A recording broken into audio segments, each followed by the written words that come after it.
"Sir, I can save your daughter," said the homeless boy to the crying millionaire. At first, he was just a filthy kid in tattered clothes, until the girl's breathing began to change. Doctors had no answers, but this boy did. Then, just as hope returned, he was taken away. Who is he? And what secret is he hiding that could save or destroy them all? Before we get into the story, comment below where in the world you are watching from today. The fluorescent lights cast harsh shadows across David Reynolds' face as he paced the sterile hospital corridor. His Italian leather shoes clicked against the polished floor, each step echoing his mounting anxiety. The crisp lines of his tailored suit, usually a symbol of his control and success, now looked wrinkled and worn, much like the man himself. Dark circles had formed under his eyes, evidence of the sleepless night that had stretched into morning and threatened to consume the day ahead. His phone buzzed again. Catherine's name flashed across the screen for the 13th time, but David couldn't bring himself to answer. What would he say? That he'd failed their daughter? That his attempt at playing weekend dad had landed Emily in intensive care? The weight of those unanswered calls sat heavy in his pocket, another reminder of his shortcomings. Each vibration felt like an accusation. Through the ICU window, Emily lay still and small, dwarfed by the medical equipment surrounding her. The ventilator's rhythmic hiss matched his footsteps as he continued his restless march. Her usually rosy cheeks were pale, and the sight of the breathing tube made his stomach clench. Her blonde hair spread across the white pillow like a halo, making her appear even more fragile than she was, so tiny against the vast whiteness of the hospital bed. The past 48 hours played through his mind like a cruel movie he couldn't stop. They'd been so happy at first. Emily's eyes had lit up when he surprised her with the weekend trip to Boston. "Just you and me, kiddo," he'd promised, watching her bounce with excitement in the private car he'd arranged. She'd clutched her favorite stuffed rabbit to her chest, chattering about all the things they would do together. Her smile had been so bright, so trusting. The memory shifted to their hotel suite at the Four Seasons. Emily had started coughing during lunch, but he'd brushed it off. "Probably just the air conditioning," he'd said, more focused on his phone than her increasingly labored breathing. By dinner time, she'd been too tired to eat the room service mac and cheese he'd ordered, her favorite. The untouched plate had sat on the bedside table, a silent accusation. He should have known something was wrong when she didn't touch it. Then came the moment that would haunt him forever, the sound of something falling in her room, running in to find her collapsed on the plush carpet, her lips taking on a bluish tinge. His hands had trembled so badly he'd almost dropped the phone calling 911. The terror of that moment still gripped his chest whenever he closed his eyes. He could still feel the coldness of her small hand in his as he begged her to wake up. The EMTs had arrived quickly, their efficiency both reassuring and terrifying. "Severe asthmatic episode," they'd said, working with practiced speed. "How long has she been having symptoms?" Hours. It had been hours, and he hadn't noticed. He'd been too busy checking emails, making calls, managing his empire while his daughter struggled to breathe just rooms away. The realization made him sick to his stomach every time it surfaced. A nurse walked past, offering that practiced smile of sympathy that medical staff perfect over years of service. David barely managed to nod, his jaw clenched so tight it ached. He wondered how many fathers like him she'd seen, too little, too late, men who thought their money could make up for their absence. Earlier, the doctor, a calm man with graying temples, had spoken in careful, measured terms. "She's stable but unresponsive to our standard protocols," he'd explained. "We're exploring all options." Then came the kicker. The trigger appears to have been an allergic reaction, possibly to laundry detergent used on the hotel linens. Such a small thing, such an ordinary thing. How had he not known about this allergy? But of course he wouldn't know. He only saw Emily every other weekend, and even then, he was usually distracted by work calls or emails. Catherine would have known. Catherine always knew these things. She was the real parent between them. His stomach growled, reminding him he hadn't eaten since... when? Yesterday? The day before? Time had become fluid, marked only by nurse checks and doctor visits. The vending machine stood at the far end of the corridor, its fluorescent display a beacon in the dimly lit hallway. David hesitated, looking back at Emily's room. 20 steps there and back. That's all it would take. She wouldn't even know he'd gone. The hallway stretched before him, seeming longer than it actually was, each ceiling tile identical to the last. His feet felt heavy as he finally moved toward the vending machine, each step weighted with reluctance and guilt. For the first time in his life, his wealth meant nothing. He couldn't buy his daughter's health or his own peace of mind. The quiet hum of the machine was the only sound as he pressed the button for water, unaware that he wasn't as alone as he thought. Behind him, unseen, someone watched his slumped shoulders with quiet interest, taking in the defeated posture of a man whose world was crumbling around him. The harsh fluorescent lights buzzed overhead as David leaned against the vending machine, his trembling hands bringing a plastic water bottle to his lips. His reflection in the machine's glass front showed a man he barely recognized. Disheveled hair, red-rimmed eyes, and deep worry lines etched across his forehead. 3 hours of waiting had felt like 3 years, each minute crawling by with excruciating slowness as doctors worked on his daughter. The not knowing was the worst part, the helplessness that all his billions couldn't fix.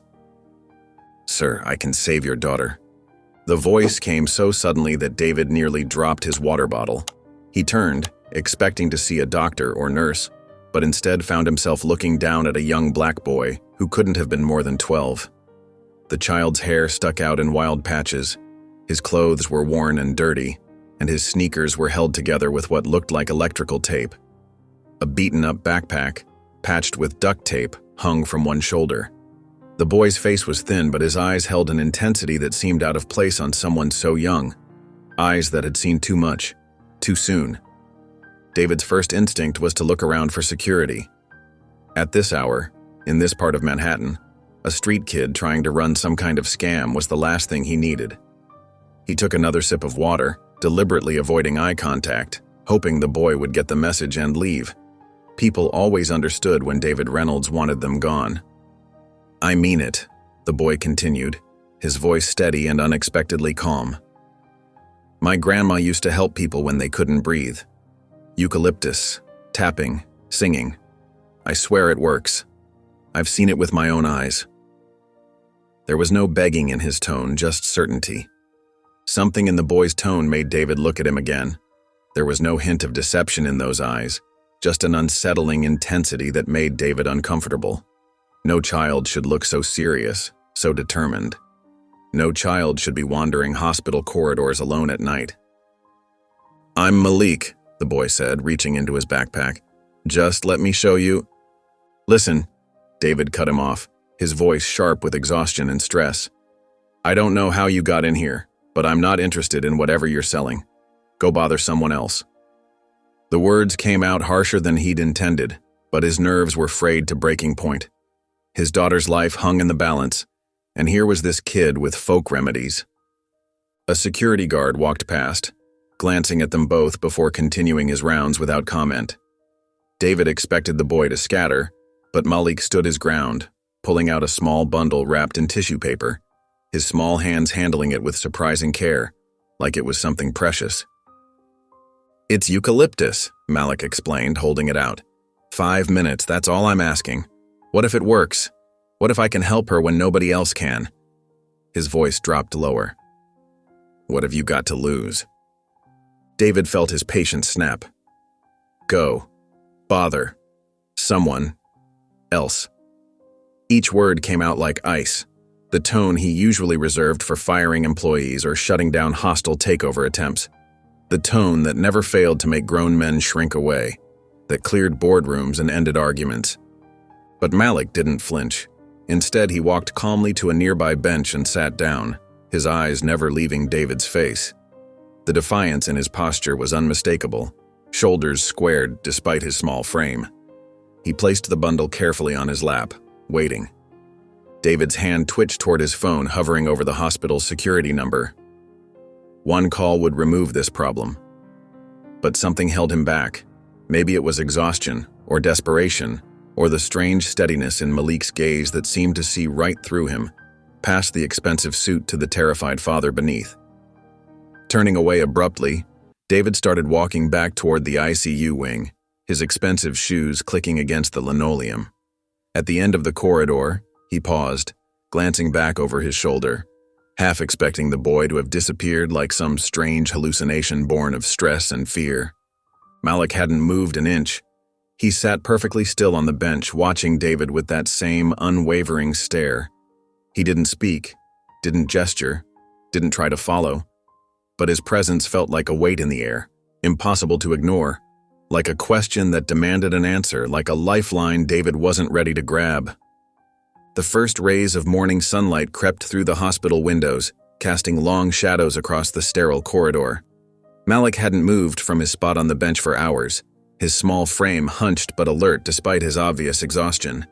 His worn sneakers barely touched the floor as he swung his legs back and forth, watching the ICU door with unwavering attention.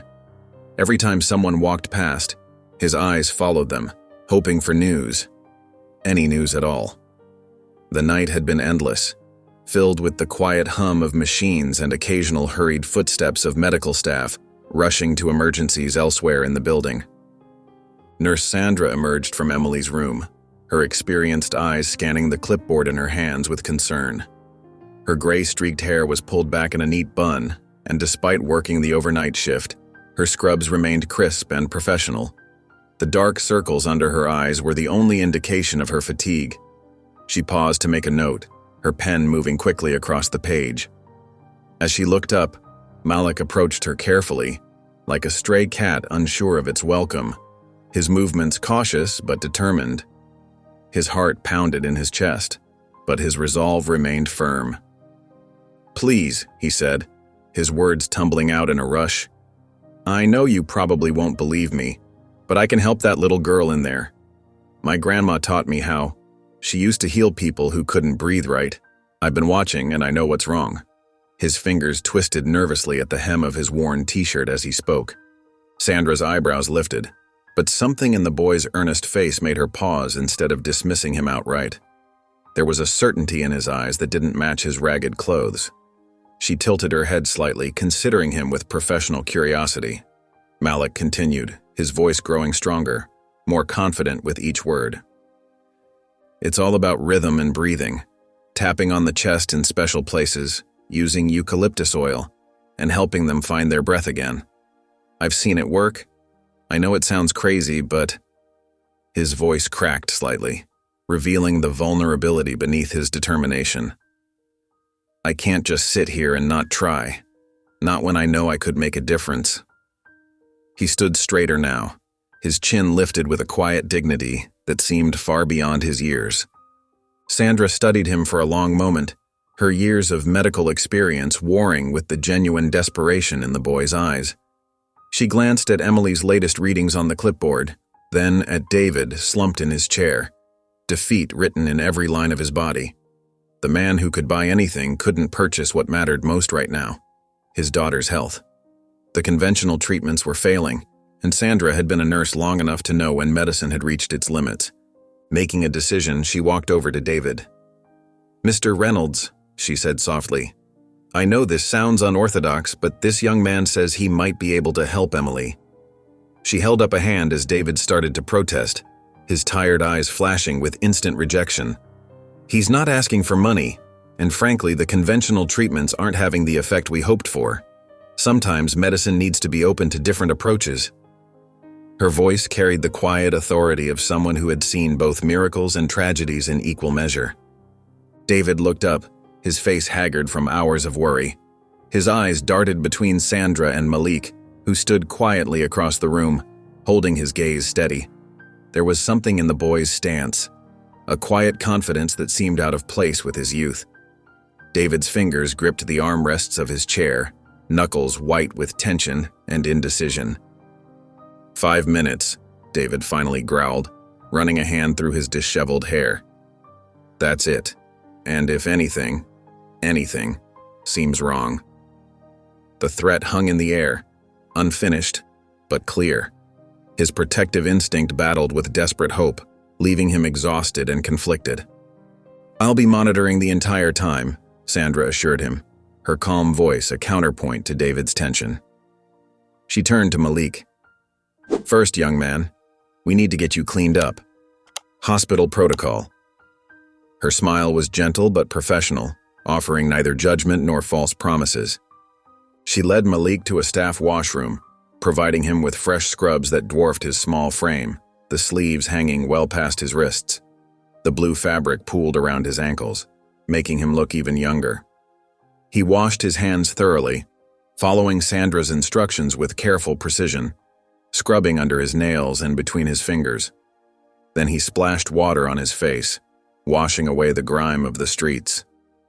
The boy in the mirror looked both younger and older than his 12 years, innocence and wisdom coexisting in his solemn expression.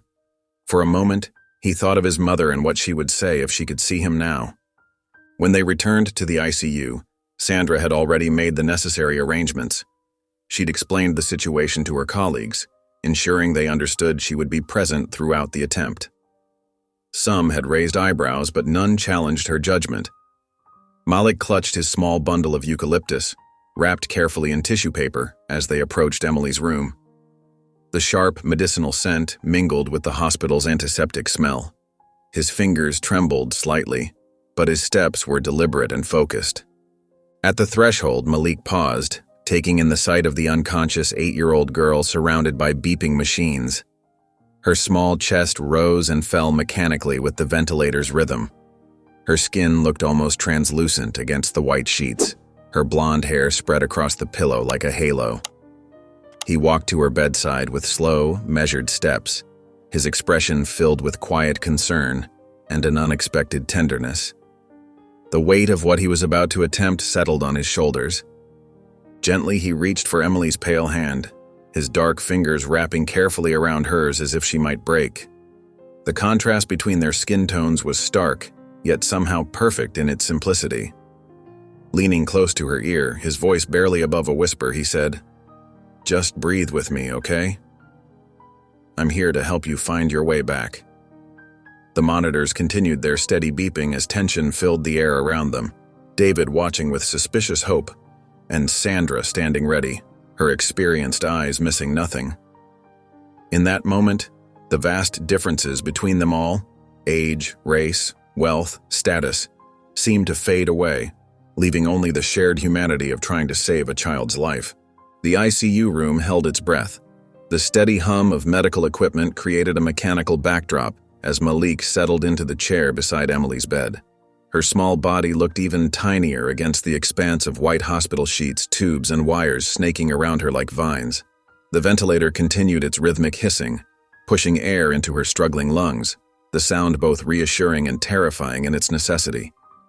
David stood rigid against the wall, his expensive suit wrinkled from hours of worried pacing. His eyes never left his daughter's face, though occasionally they darted to the boy who claimed he could help.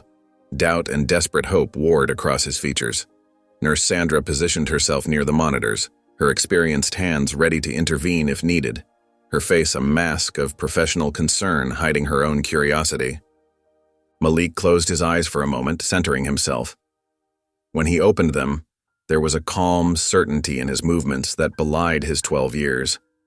He placed one hand gently on Emily's chest, feeling her shallow breaths beneath his palm.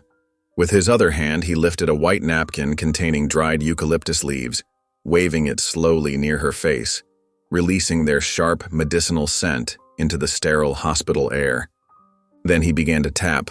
The rhythm was precise, not too hard, not too soft. Tap, tap, tap. Pause. Tap, tap, tap. Like a heartbeat, but different, more intentional. His fingers moved in patterns that seemed to follow some ancient knowledge, passed down through generations, a healing technique no modern doctor would recognize. A low humming started in his throat, not a melody anyone recognized, but something deeper, more primal. The sound vibrated through the quiet room, mixing with the electronic beeps of the monitors. It seemed to reach into places medicine couldn't touch. Sandra's eyes widened as she watched the numbers on the screen. "Her oxygen saturation is improving," she whispered, afraid to break the spell. David took an unconscious step forward, his hands clenched at his sides, knuckles white with tension. Two nurses appeared in the doorway, drawn by the unusual scene. One gasped softly as Emily's vital signs continued to strengthen, the lines on the monitor smoothing into healthier patterns. "It's just coincidence, right?" the other nurse whispered, but her voice held more wonder than doubt. The minutes stretched on. Malik never faltered in his rhythm, his concentration absolute. His small face showed no sign of tiring, though beads of sweat appeared on his forehead, glistening under the harsh hospital lights. The eucalyptus scent filled the air, sharp and clean, cutting through the antiseptic hospital smell. Emily's chest began to rise and fall more naturally. Her fingers twitched slightly against the sheets, a small movement that sent hope surging through the room. The ventilator's hissing seemed less labored, working with her body now instead of for it. The color in her cheeks grew warmer, more alive, replacing the frightening pallor that had clung to her for days. David's composure finally cracked. Tears rolled silently down his face as he watched this streetwise child do what teams of expensive specialists couldn't. His shoulders shook with quiet sobs, years of carefully maintained control crumbling in the face of this inexplicable miracle. Everything he thought he knew about power and solutions dissolved in that moment. Sandra's hand covered her mouth, her professional demeanor momentarily forgotten as she watched the numbers continue to improve. The other nurses stood transfixed, witnesses to something they couldn't explain with their years of medical training, something that challenged everything they'd been taught. After what seemed like both moments and hours, Malik slowly lifted his hand from Emily's chest.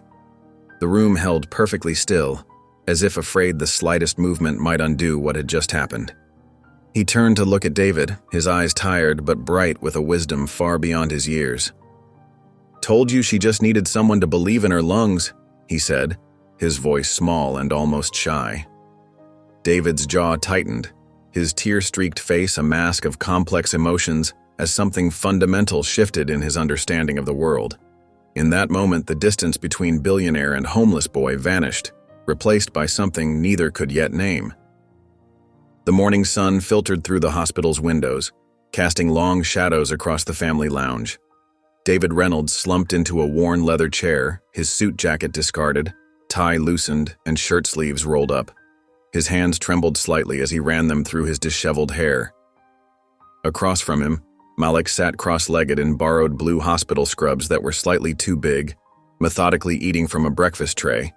Plain toast, scrambled eggs, and orange juice. The boy ate with careful precision, as if savoring each bite of a rare feast.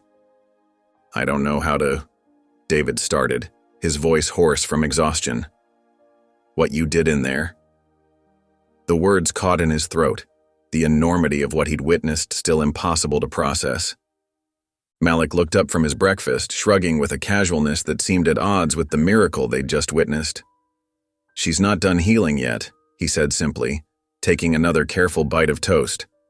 His movements were measured like someone used to making food last. His eyes, far older than his 12 years, briefly met David's before returning to his plate. Nurse Sandra appeared in the doorway, her face bright with cautious optimism. "Mr. Reynolds, Emily's breathing on her own now. We've removed the ventilator and she's maintaining good oxygen levels." She glanced at Malik with barely concealed wonder. "The doctors they're calling it an unexpected recovery." Her voice held a note of something beyond medical satisfaction, something closer to awe. David nodded, watching Malik eat. "When was the last time you had a proper meal?" Malik paused mid-bite, considering. "Maybe 2 days?" "Not sure exactly." He said it matter-of-factly, as if going days without food was just another normal occurrence. His thin shoulders rose and fell in a slight shrug. "And your parents? We should let them know where you are," David pressed gently, leaning forward in his chair. "Doesn't matter," Malik replied, his voice suddenly distant. "She needed help, that's all." He focused intently on spreading butter on his remaining toast, clearly signaling the end of that conversation. His fingers worked with deliberate care, smoothing the butter into every corner of the bread. Sandra caught David's eye and gestured him over to a quiet corner of the lounge. Her face had shifted from joy to concern. "Mr. Reynolds, "There's something you should know," she whispered, glancing back at Malik. "We have no record of him in our system. No ID, no guardian information, nothing. He's not even officially admitted. He just appeared." She twisted her hands together nervously. David looked back at the boy who had somehow saved his daughter's life. Malik was now carefully wrapping his remaining toast in a napkin, tucking it into his pocket with practiced discretion. "It's fine," David assured Sandra, his voice low. "I'll take responsibility. Whatever paperwork needs to be filled out." For once in his life, bureaucracy seemed like the least important thing in the world. The day passed in a blur of doctor's rounds and cautious optimism. Emily's vital signs continued to improve, though she remained sleeping. David noticed how Malik would occasionally slip into her room, check her breathing with a practiced ear, and make small adjustments to her position that somehow seemed to help her rest more easily. The boy's hands moved with gentle confidence, as if guided by some inner knowledge. As evening approached, the hospital settled into its quieter night rhythm. The overhead lights dimmed, and the day shift began gathering their belongings. Sandra passed David in the hallway, her face tight with worry. Before he could ask what was wrong, a crackly voice came over a security radio nearby. "We've got a situation. Street kid in the ICU?" David's eyes snapped toward the sound, his heart suddenly racing. After everything that had happened, after what Malik had done for Emily, how could this be happening?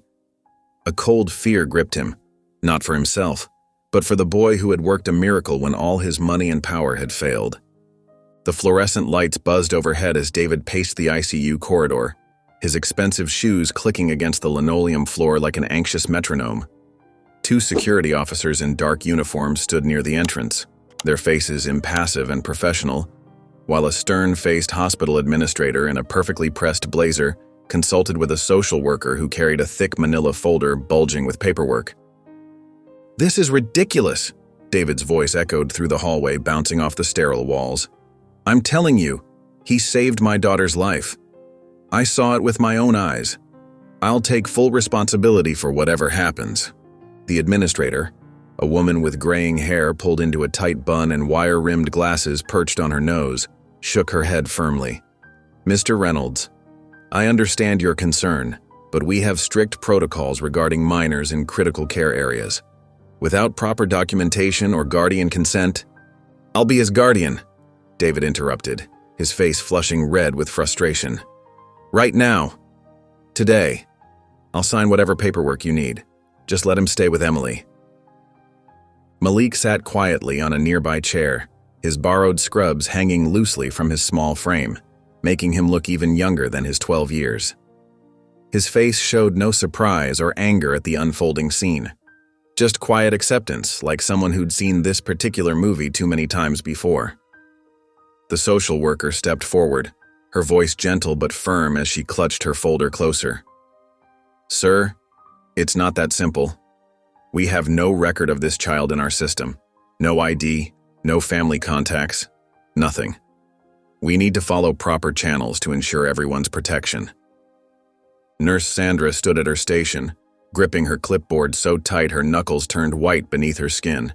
She wanted to intervene, to tell them what she'd witnessed, but knew from years of experience it would only make things worse for everyone involved. "He has a gift," David pleaded, his voice cracking with emotion. "You all saw what happened. My daughter was dying right in front of us, and he—" "Mr. Reynolds," the administrator cut in, her tone leaving no room for debate. "This is a medical facility, not a shelter.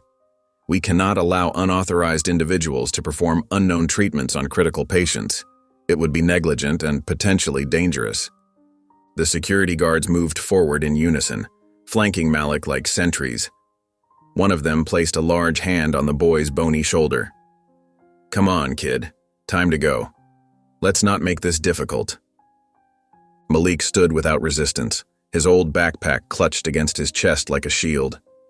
He looked at David with those unnervingly calm eyes that seemed to hold wisdom far beyond his years. "It's okay," he said softly. "I'm used to it. This happens everywhere I go." Those simple words hit David like a physical blow to the chest. He ran his hands through his hair, practically pulling it out in clumps. "This is insane. You can't just—" A sudden urgent beeping from Emily's room cut through the argument like a knife. The monitors showed her oxygen levels dropping rapidly. A nurse rushed past them into the ICU, her shoes squeaking on the polished floor. "Her breathing's getting shallow again," someone called out from inside the room. "We need assistance in here." David watched helplessly as Malik was led toward the elevator at the end of the hall. The boy didn't struggle or look back. He just walked with quiet dignity between the two towering guards, his small frame nearly disappearing between them. Inside Emily's room, more staff gathered around her bed in a flurry of activity.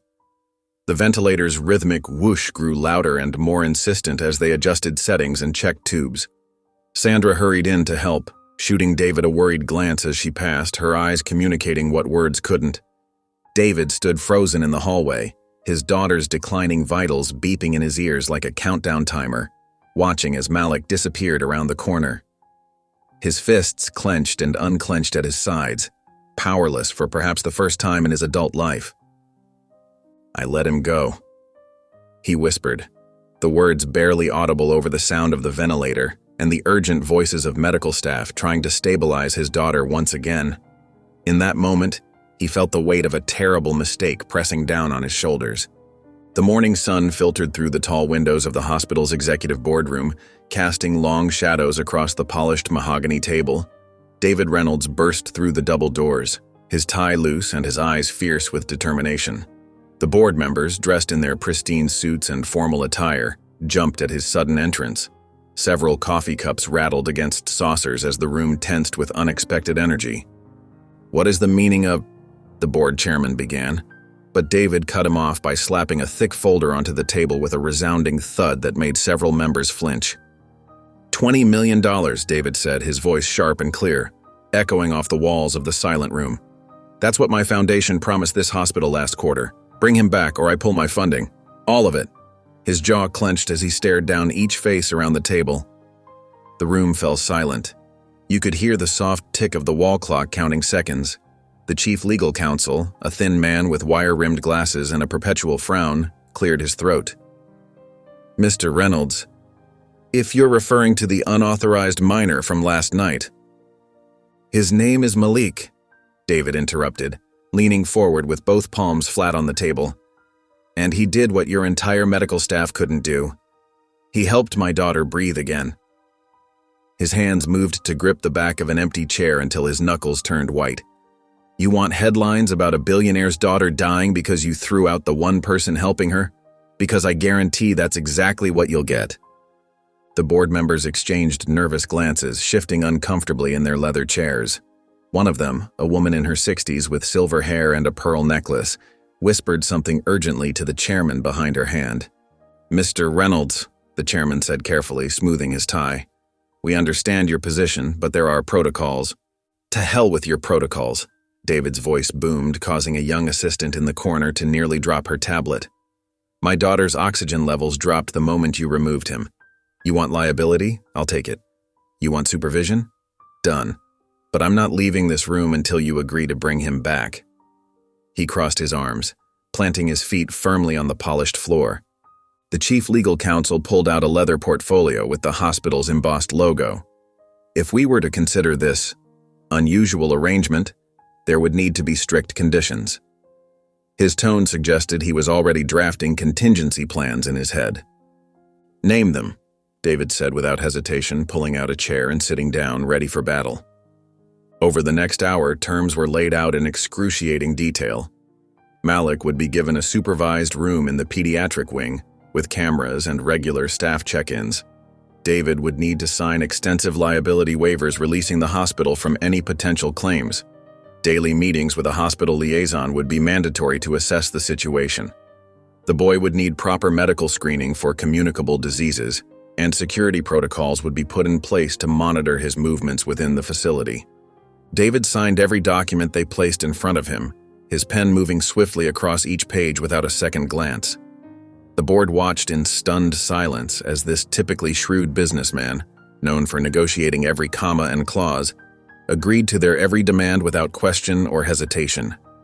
When the last paper was signed, David stood up straight, adjusting his suit jacket with a sharp tug. Have the paperwork ready for his release within the hour. He turned to leave, then paused at the door, his hand on the handle. And get that supervised room ready. Make sure it has a proper bed, and meals, real ones, not hospital food. The boy deserves that much. The rain fell in a steady drizzle as David's car pulled up to the detention center. Puddles formed in the cracked pavement of the parking lot, reflecting the gray sky above. He stepped out, clutching a sealed paper bag from an upscale deli that contained fresh sandwiches and homemade cookies, and a shoebox containing new sneakers. Red ones, the kind he'd noticed many kids wearing these days. The security gate loomed before him, its metal bars glistening wet in the morning light, an imposing barrier between freedom and confinement. Through the bars, he caught sight of Malik sitting alone on a bench in the courtyard, his shoulders hunched against the cold, raindrops speckling his thin jacket. When the boy looked up and saw David standing there, his usual mask of calm confidence slipped for just a moment, revealing genuine surprise and perhaps a flicker of something else. Hope, carefully guarded, but unmistakably there. The private hospital suite felt more like a hotel room than a medical facility. Pristine white walls stretched up to meet recessed lighting, and large windows offered a sweeping view of Manhattan's skyline. Expensive artwork hung in tasteful frames, completing the illusion of luxury. Malik stood in the doorway, his worn backpack clutched tight against his chest, taking in the expensive furnishings with obvious distrust. His fingers nervously worked the frayed strap of his bag. "So this is your space," David said, gesturing to the room with a stiff sweep of his arm. "There's a bathroom through there, fresh towels, new clothes in the dresser. The TV has all the channels, and they'll bring meals 3 times a day." He pointed to a mini fridge tucked beneath a mahogany cabinet. "And snacks whenever you want them. Just press that call button." Malik didn't move from the doorway. His eyes darted around the room like a trapped animal searching for exits, lingering on the window, the door, the air vent near the ceiling. "You can put your things here," David continued, indicating a sleek wooden dresser with brass handles that gleamed under the soft lighting. When Malik didn't respond, David reached for the backpack. "Here, let me help you." "Don't touch my stuff," Malik snapped, pulling away sharply. He walked to the bed and sat down on its edge, still clutching his bag against his chest like a shield. David checked his phone for the 5th time in as many minutes, his thumb scrolling through emails that couldn't wait. "Look, I've worked out a schedule for Emily's treatments.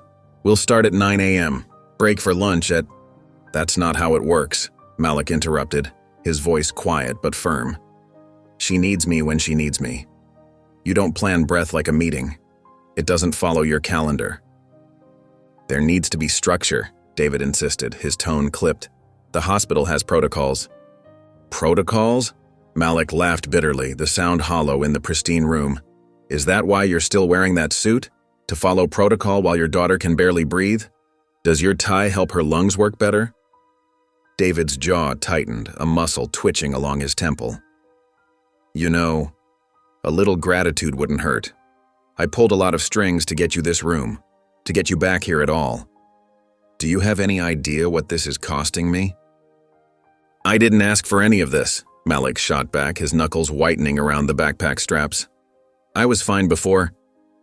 The door opened with a soft click, and Nurse Sandra walked in, her presence immediately diffusing the tension like cool water on hot coals. She carried fresh linens stacked neatly in her arms, and wore a gentle smile that reached her tired eyes. "How are we settling in? Everything comfortable?" Neither David nor Malik answered. Sandra looked between them, noting David's rigid posture and Malik's defensive stance, reading the room with the practiced eye of someone who'd witnessed countless family tensions. "Why don't we take a breath?" she suggested, setting down the linens on the foot of the bed. "Malik, honey, would you like help organizing your things? I can show you where everything is." "No," Malik said, but his voice was softer now, some of the edge gone. "I got it. Thanks." David pulled a printed schedule from his leather briefcase and laid it on the desk with a decisive tap. "This outlines everything. Meal times, treatment sessions, rest periods. It's all there. We need to be efficient." Malik stood up slowly, walked to the desk, and deliberately tore the paper in half with a clean rip. "She doesn't need a calendar," he said firmly, his eyes never leaving David's. "She needs a heartbeat. She needs someone who listens." David stood frozen, briefcase still in hand, watching as Malik walked past him and out the door, leaving the torn schedule scattered on the floor like fallen leaves. The door clicked shut behind him, leaving only the sound of David's controlled breathing in the too-perfect room. The morning sun filtered through the hospital windows, casting long shadows across the sterile corridor. David stood outside Emily's room, his expensive suit wrinkled from another night spent in uncomfortable hospital chairs. His fingers drummed against his coffee cup, a nervous habit he'd developed over the past few days. The dark circles under his eyes told the story of sleepless nights and constant worry that no amount of money could erase. Sandra approached, her comfortable nursing shoes squeaking softly on the polished floor. "He's already in there," she said with a gentle smile, nodding toward Emily's room. Her kind eyes held no judgment, only understanding for the complicated situation unfolding under her watch. Through the glass, David watched as Malik sat cross-legged on the chair beside Emily's bed. The boy's hands moved in a steady rhythm, tapping lightly on Emily's chest. His lips moved in what looked like a whispered song or prayer. Emily's small fingers twitched against the white sheets, responding to his touch in ways that defied medical explanation. David noticed how different Malik looked now, cleaned up, wearing fresh hospital scrubs, his wild hair somewhat tamed. But there was still something untamed about him, something that couldn't be contained by the sterile hospital environment. A quiet strength radiated from the boy, a wisdom far beyond his 12 years. Inside the room, the monitors beeped steadily. Emily's eyelids fluttered like butterfly wings, her breathing growing stronger with each passing moment.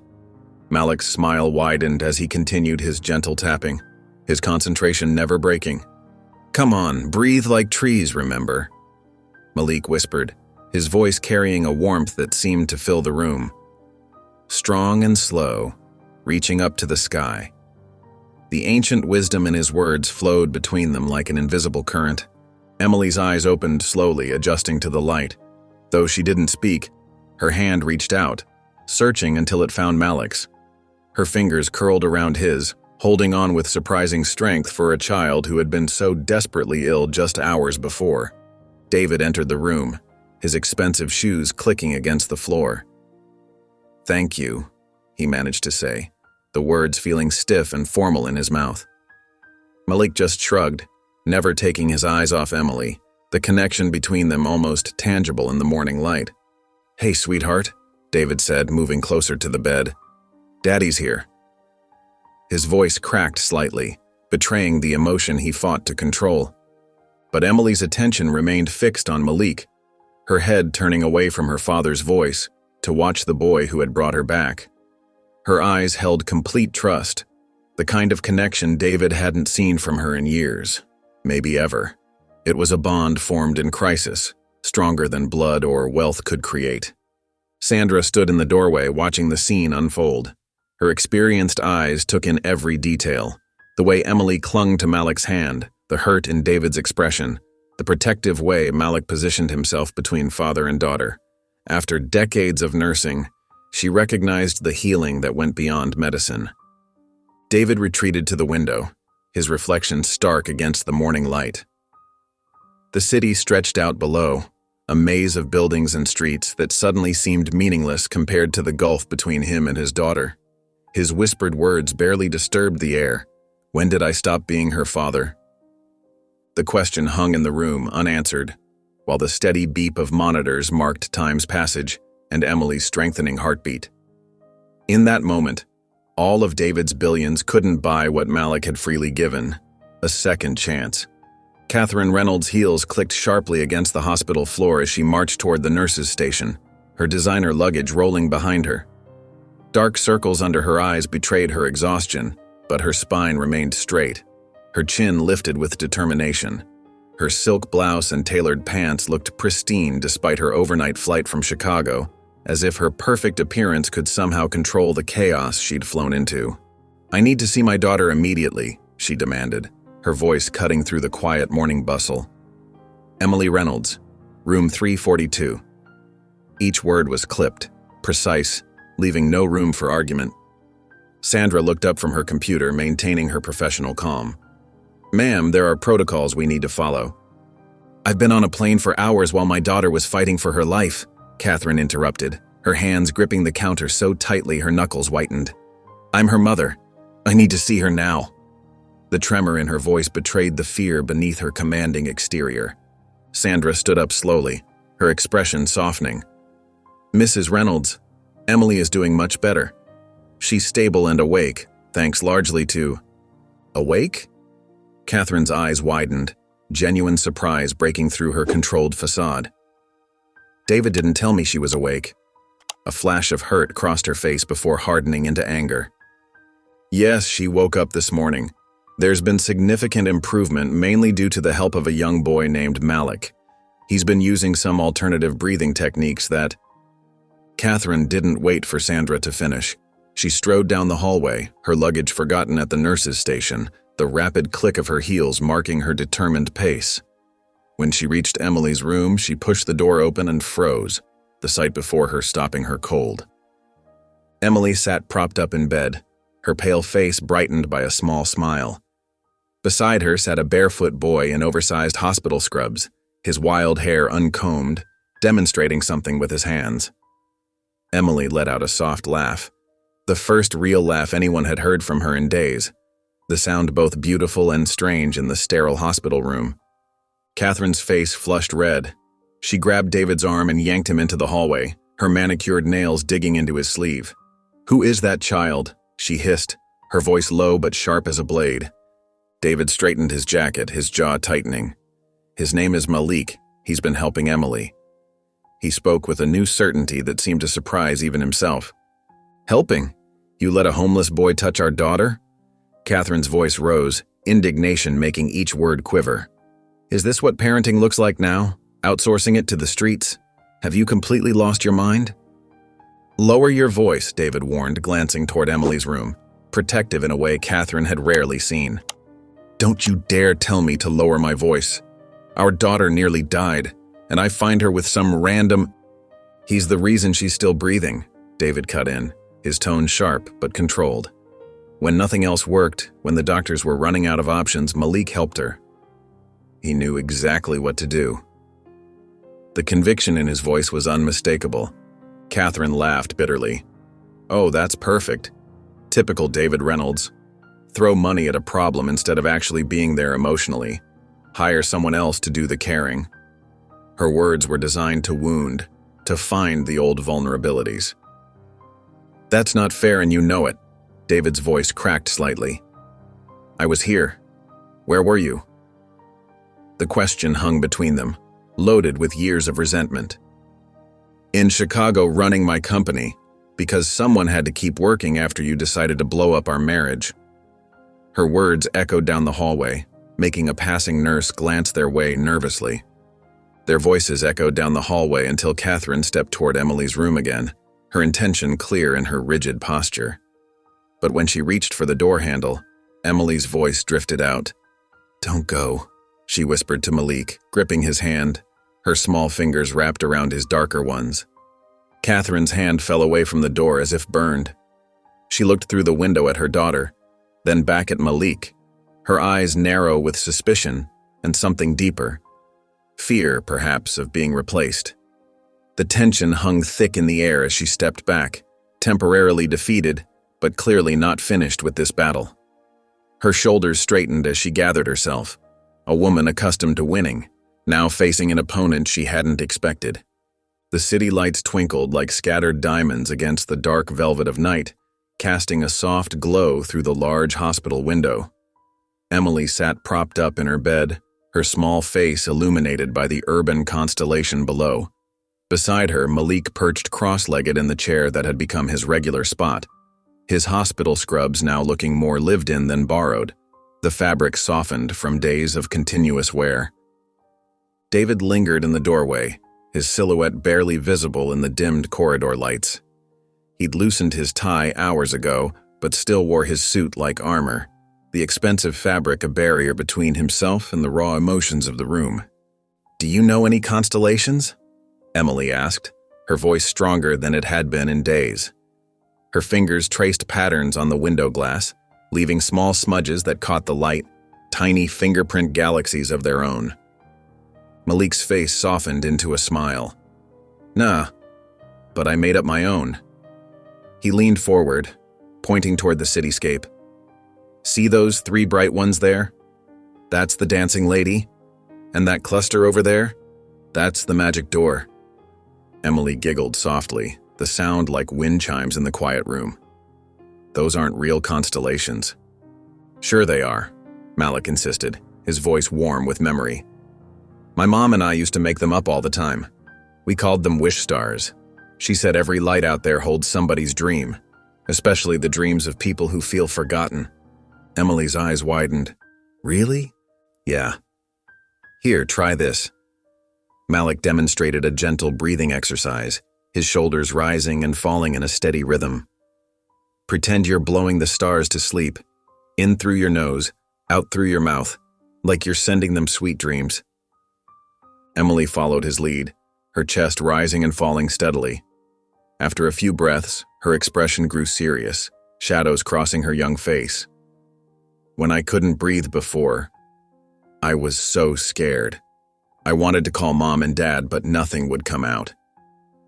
David's hands clenched involuntarily at his sides, his knuckles whitening with pressure, but he remained silent, a statue in the shadows. Malik nodded, understanding in his eyes. "I know that feeling. It's like being trapped underwater, right?" "Yeah," Emily whispered. "Exactly like that." Malik was quiet for a moment, then spoke softly, his words floating in the dim light. "My mom, her name was Shanice Carter. When I got scared at night, she had this special way of making everything okay." His hand moved to his chest, tapping gently. "She'd tap right here like this. Said your heart listens better than your ears." Emily placed her own small hand over her heart, mimicking the rhythm. "Did it help?" "Every time," Malik said, his voice thick with memory. "She knew all sorts of ways to help people breathe better. That's where I learned it all. She'd say breathing is the bridge between what hurts and what heals." From his position in the doorway, David absorbed every word, every gesture. He watched as his daughter and this boy shared something deeper than medicine could measure, a language of survival and comfort that no amount of money could buy. The intimacy between them was palpable, a connection formed in crisis that seemed ancient somehow. Without making a sound, David stepped back into the hallway. He pulled out his phone and dialed his assistant's number, keeping his voice low but firm. "Pull everything we have on a Malik Carter. Every record, every file. Now." His whispered command cut through the hospital's night silence like a blade. The morning sun cast long shadows across David's penthouse office, its warmth unable to penetrate the chill that had settled deep in his bones. He sat rigid in his leather chair, fingers stiff with tension, staring at the PDF report glowing on his laptop screen. His assistant had been thorough, perhaps too thorough. Every document, every record, every painful detail about Malik Carter's life lay before him in stark black and white, a digital archive of tragedy that he couldn't look away from. His hands trembled slightly as he scrolled through the shelter records.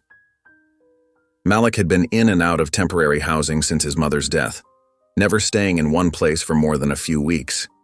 Emergency clinic reports showed scattered visits for minor injuries and basic checkups, but nothing resembling proper health care.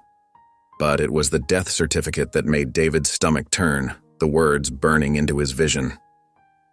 Shanice Carter, age 32, cause of death, severe asthma attack leading to respiratory failure.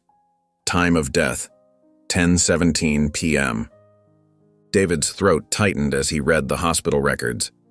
Mercy Cross Hospital. He remembered the acquisition clearly, like it was yesterday. It had been a straightforward business decision at the time, just another property in his portfolio. The facility needed restructuring to be profitable. His team had presented cost-saving measures, and he had signed off on them without a second thought, without a moment's consideration for the human cost. The policy change had been simple. efficient, profitable. Non-paying patients would be required to show proof of insurance or ability to pay before receiving non-emergency treatment. The definition of emergency had been carefully worded, meticulously crafted to protect the hospital's interests. His interests. The incident report was clinical, detached as if describing a minor inconvenience rather than a life slipping away. Patient presented with breathing difficulties at 9:15 p.m. Waiting room at capacity. No insurance verification provided. Status: non-critical at initial assessment. But it was the security log that made David's blood run cold, a frozen river of realization coursing through his veins. 10:04 p.m. Female patient collapsed in waiting area, accompanied by minor male child, estimated age 10. Child became distressed, required restraint by security when mother was pronounced. David could picture it now. Young Malik watching helplessly as his mother struggled to breathe, probably using the same techniques he now used to help Emily. The bitter irony was almost too much to bear, a crushing weight on his conscience. He clicked through more documents, each one adding weight to his shoulders, each pixel on the screen another stone of guilt. Photos from hospital security cameras showed Shanice and Malik in the waiting room, her face growing more distressed with each passing hour. Timestamps tracked their hours-long wait, minutes ticking by while her condition worsened. The final image showed paramedics covering Shanice's body with a thin white sheet, while security held back a struggling Malik, his small face contorted in grief and rage. The last photo in the file struck him like a physical blow. Shanice and Malik standing in front of the hospital on what must have been a better day, before illness and poverty had claimed her. She was beautiful, her smile warm and kind, one arm wrapped protectively around her son who leaned into her embrace. Above them, the sign proclaimed proudly, "A Reynolds Realty Property." David's voice cracked in the empty office, the words scraping his dry throat. It was my policy. I signed it. The words hung in the air, heavy with the weight of responsibility. This wasn't the abstract guilt of a distant corporate decision. This was direct causation, a straight line from his signature to Malik's loss, to a child left alone in the world. He thought of Emily in her hospital bed, breathing freely thanks to Malik's inherited knowledge. Knowledge passed down from the very woman his policy had failed. The universe's cruel symmetry was overwhelming, a cosmic joke at his expense, at all their expense. The morning light continued to brighten his office, dust motes dancing in the golden beams, but David remained frozen, staring at Shanice's smile in the photograph, seeing in it echoes of her son's gentle determination. "I signed it," he whispered again, the words now a confession to her memory, to the boy who had somehow found his way to David's daughter despite everything. The morning sunlight streamed through the hospital's large windows, casting warm patches across the sterile corridors.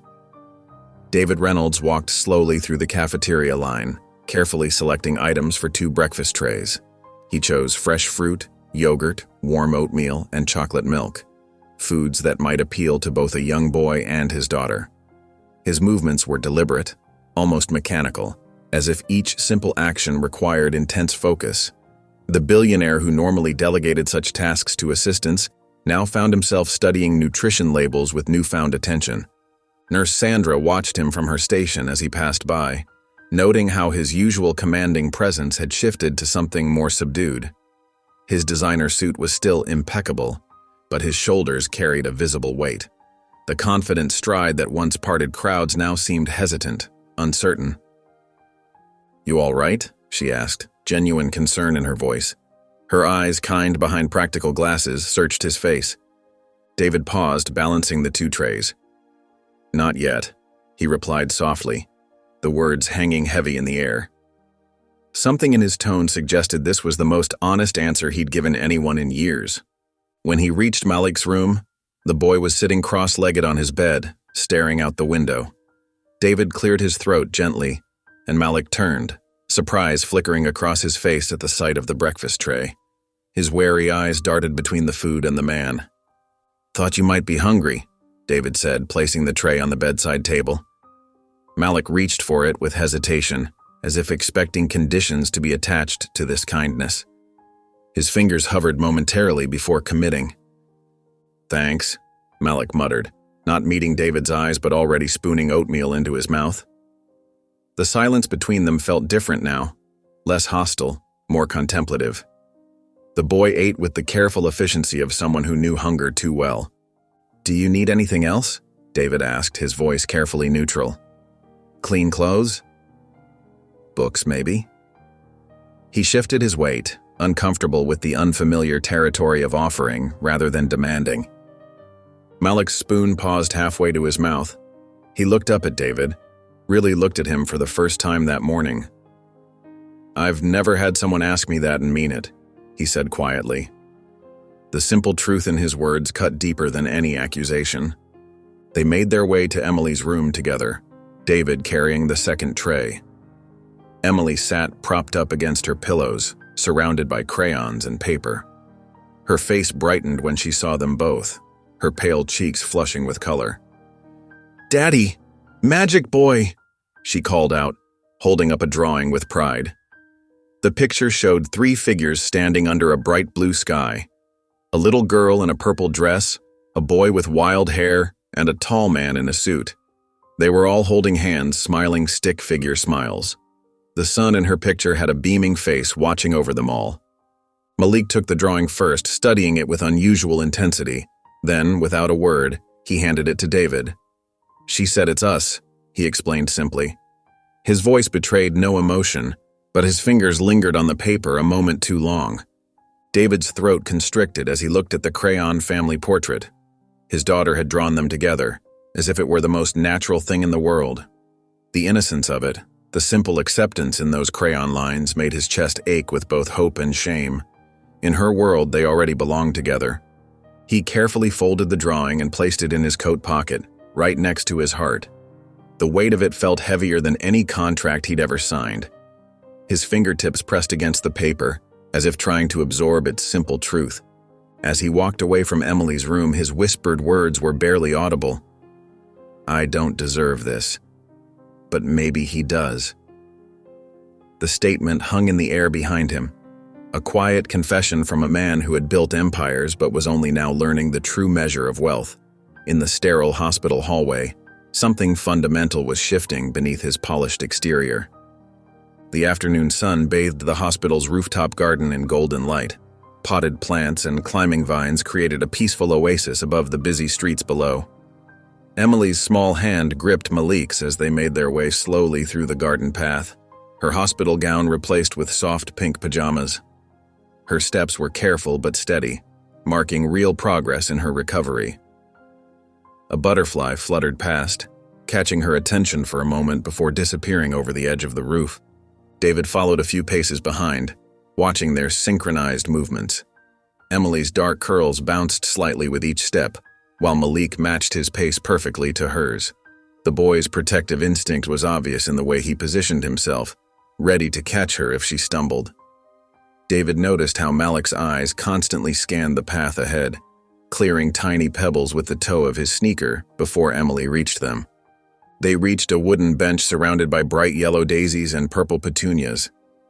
Emily settled onto it, patting the space beside her for Malik to join. The flowers swayed gently in the breeze, their sweet scent mixing with the crisp spring air. A ladybug crawled across one of the petunias, and Emily pointed at it with delight. "How did your mom die?"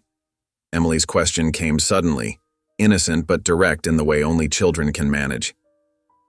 The ladybug took flight, vanishing into the blue sky above them. Malik's shoulders tensed. He looked down at his hands, now folded in his lap. The silence stretched for several long moments before he spoke, his voice barely above a whisper. A cloud passed over the sun, casting a brief shadow across the garden. "She couldn't breathe," he started, each word careful and measured. "We went to the hospital, but they made her wait." His fingers twisted together as he continued. "She held my hand and said it'd be okay. But she stopped talking. And she stopped breathing."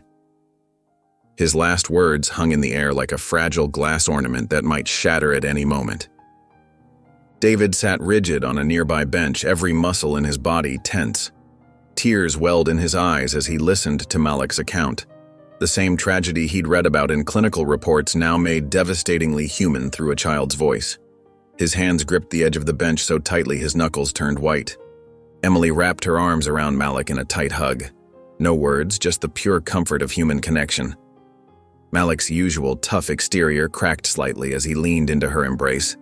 His eyelids fluttered closed for a moment as if savoring the rare feeling of being held. David's throat constricted. The truth burned inside him, desperate to escape. He opened his mouth to speak, to confess, to beg forgiveness, but his phone buzzed loudly in his pocket. The screen displayed board meeting emergency. His finger hovered over the screen before hitting reject, but the moment had passed. The interruption felt like a physical barrier between his intentions and actions. The words remained unspoken, trapped behind his guilt. He watched the two children, so different yet connected by loss and pain he'd partially caused. The weight of his silence pressed down on him like a physical force. Every breath felt like drawing in cement instead of air. Rising slowly from his bench, David walked over to where they sat. His hand trembled slightly as he placed it on Malik's shoulder, a gesture that felt simultaneously necessary and wholly inadequate. To his surprise, Malik didn't shrug it off. Instead, the boy glanced up briefly, his eyes meeting David's for a fleeting second before looking away. The garden fell quiet except for the rustle of leaves and distant city sounds. Birds chirped somewhere nearby, oblivious to the heavy moment unfolding below them. A gentle breeze carried the scent of flowers around them, nature's quiet reminder that life continues even in moments of profound sadness. The hospital cafeteria's family dining area had been transformed for the evening. Warm lamplight replaced the usual harsh fluorescence, and the institutional tables were dressed with simple cloth covers. Emily sat in her wheelchair, wearing a fresh set of pajamas decorated with cartoon stars, her color notably improved from days before. Her cheeks had a hint of pink that hadn't been there earlier in the week. David arranged the takeout containers from an upscale Italian restaurant, carefully portioning out pasta and salad onto real plates he'd brought from home. The aroma of garlic and herbs filled the small space, creating a bubble of normalcy in the sterile hospital environment. The plastic hospital cutlery looked oddly out of place next to the gourmet food, making Malik smirk as he helped distribute napkins and pour sparkling water into paper cups. "Your shoes look like spaceships," Malik suddenly announced, pointing at David's polished Italian leather Oxfords. "Like you're about to blast off to some fancy meeting in the sky. Do rich people have meetings in the clouds?" Emily burst into giggles, nearly choking on her water. The sound of her genuine laughter echoed through the room, bright and unexpected. It was like music after days of beeping monitors and hushed conversations. David looked down at his feet, then back at Malik, and a real smile broke across his tired face. He chuckled, surprising himself with how good it felt. "They do look pretty ridiculous, don't they?" David admitted, tapping his toes together. "Maybe I should have worn my sneakers instead." After dinner, Emily insisted on playing Candyland, a board game Sandra had brought from the children's ward. They pushed aside the plates, and David found himself genuinely engaged in the simple game, forgetting about emails and business calls for the first time in years. When Emily drew a card sending her back several spaces, Malik reached over and squeezed her hand in mock sympathy. "Tough break, kid. The Candyland gods are cruel sometimes," he said with exaggerated seriousness that made her smile again. During Malik's turn, David deliberately moved his piece to the wrong square, making it obvious he was trying to let the boy win. Malik crossed his arms and fixed David with a stern look that seemed far older than his 12 years. "Really? You think I need your help to beat you at Candyland?" Malik challenged, raising an eyebrow. "Move it back, spaceship shoes. I don't take handouts, even in board games." Emily collapsed into another fit of giggles, and David felt warmth spread through his chest as he corrected his piece's position. The game continued with playful banter and genuine competition, the three of them forming an unlikely circle of connection.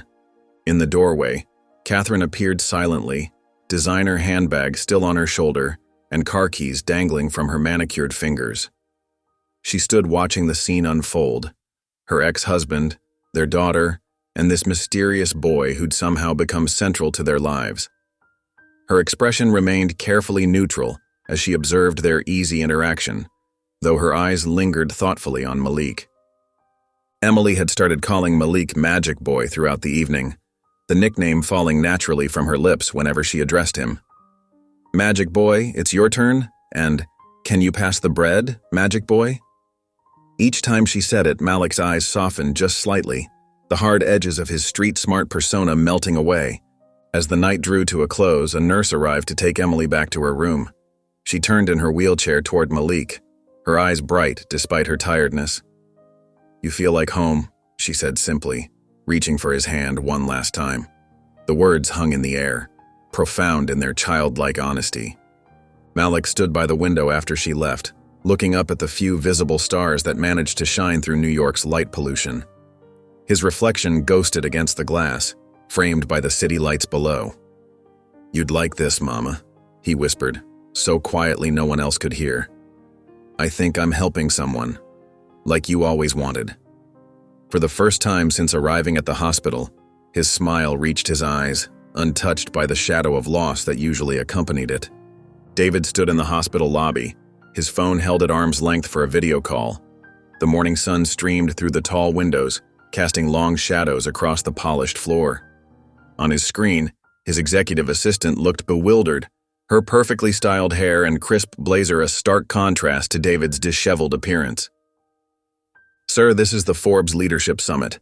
You're the keynote speaker," she explained, her voice tinged with confusion and a hint of panic. "The board won't understand. There are over 500 executives expecting to hear from you this afternoon." David adjusted his wrinkled tie, no longer caring about his appearance or the prestigious event he was abandoning. "Cancel it. Cancel everything for the next 2 weeks." His voice was firm but tired. Dark circles under his eyes betrayed his exhaustion, and the stubble on his jaw showed he hadn't bothered to shave that morning. "My daughter comes first. Not negotiable." Down the corridor, Malik guided Emily's slow steps, one hand gentle on her elbow, the other hovering protectively behind her back. They just finished a respiratory therapy session, and Emily's face glowed with accomplishment despite the faint wheeze still audible in her breathing. "I did all the exercises," she announced proudly, to no one in particular, her small chest puffing up with satisfaction. Malik smiled, but something wasn't right. His vision blurred at the edges and the hallway seemed to tilt sideways like a carnival funhouse. He tried to blink it away, but his legs felt heavy, like they were moving through thick, resistant water. "Malik?" Emily's voice sounded distant, as if she were calling to him through a long tunnel. His hand shot out to the wall, fingers splaying against the cool surface as he struggled to stay upright. The fluorescent lights above seemed too bright, too harsh, drilling into his skull with painful intensity. "I'm okay," he mumbled, trying to sound convincing. "Just didn't eat enough breakfast, that's all." But his words came out slurred and thick, and his chest felt tight, like someone was sitting on it. David, ending his call abruptly, saw the scene unfold from the lobby. He sprinted down the hallway, dress shoes clicking against the tile in a rapid rhythm of alarm. "What's wrong?" he demanded, reaching for Malik's shoulder, feeling the boy sway under his touch. "Nothing," Malik insisted, but his dark skin had taken on an ashen tone, gray beneath the brown. His breathing came in short, irregular gasps that made his shoulders rise and fall unevenly. David's voice carried down the hall. "Sandra, we need help here."